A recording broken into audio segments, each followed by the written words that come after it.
આજે હું બનાવી રહી છું મેથી ગાંઠિયા. તો મેથી ગાંઠિયા માટે આપણે સૂકી મેથીનો ઉપયોગ કરીએ છીએ. સૂકી મેથીથી આપણે મેથી ગાંઠિયા બનાવશું જે ખૂબ જ ટેસ્ટી લાગશે.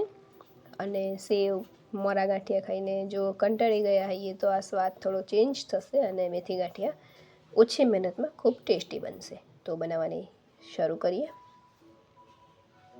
સૂકી મેથી છે, 2 ચમચી જેટલી લીધી છે. વચ્ચે ખાડો કરીશું. મોટી 1 ચમચી જેટલો અજમો લીધેલો છે. સ્વાદ અનુસાર મીઠું, હિંગ, સોડા. જો તમારી પાસે ગાંઠિયાના સોડા અવેલેબલ હોય તો એ ઉમેરવા, જો એ ન હોય તો ખાવાના સોડા ઉમેરવા. Baking soda.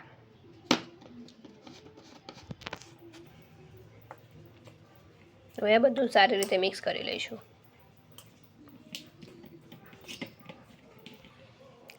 અહીં 4 મોટી ચમચી જેવું ગરમ તેલ લીધું છે. તેલને થોડું હુંફાળું ગરમ કરી લેવાનું છે અને 4 મોટી ચમચી જેવું તેલ આમાં ઉમેરવાનું છે.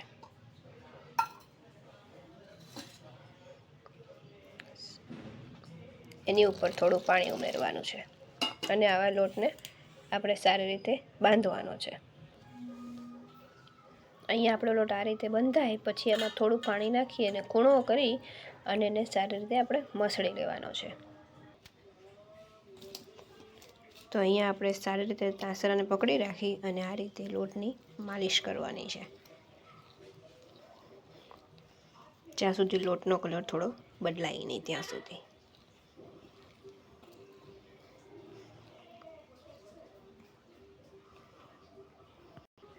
તો અહીંયા તમે જોઈ શકો છો આપણો લોટનો કલર પહેલાં કરતાં સફેદ થઈ ગયો છે. તો હવે આને આપણે ભેગો કરી લઈશું અને થોડું તેલ નાખી અને મસળીશું. તો અહીંયા આપણે 1 ચમચી જેવું તેલ ઉમેરીશું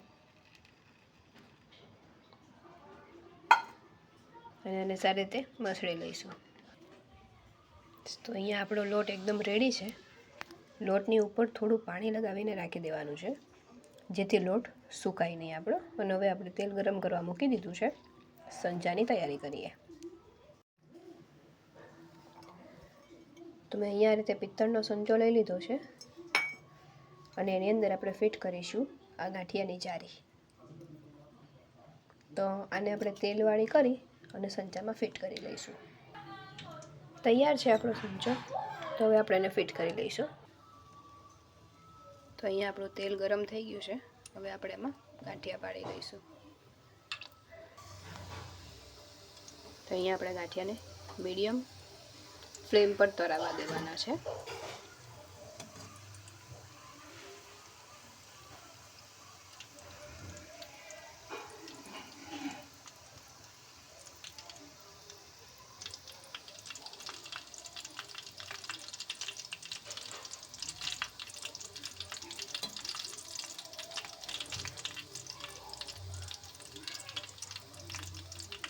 ત્રણ મિનિટ જેવો આશરે સમય લાગે છે, 2 થી 3 મિનિટ.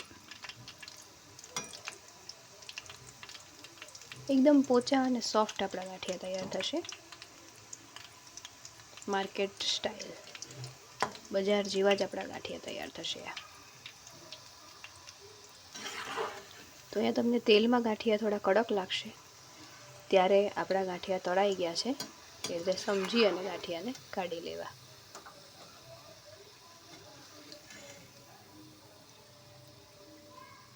તો અહીંયા આપણા પ્રોપર મેથી ગાંઠિયા તૈયાર છે. તો આપણે થોડી હિંગ છાંટી દઈશું ઉપરથી.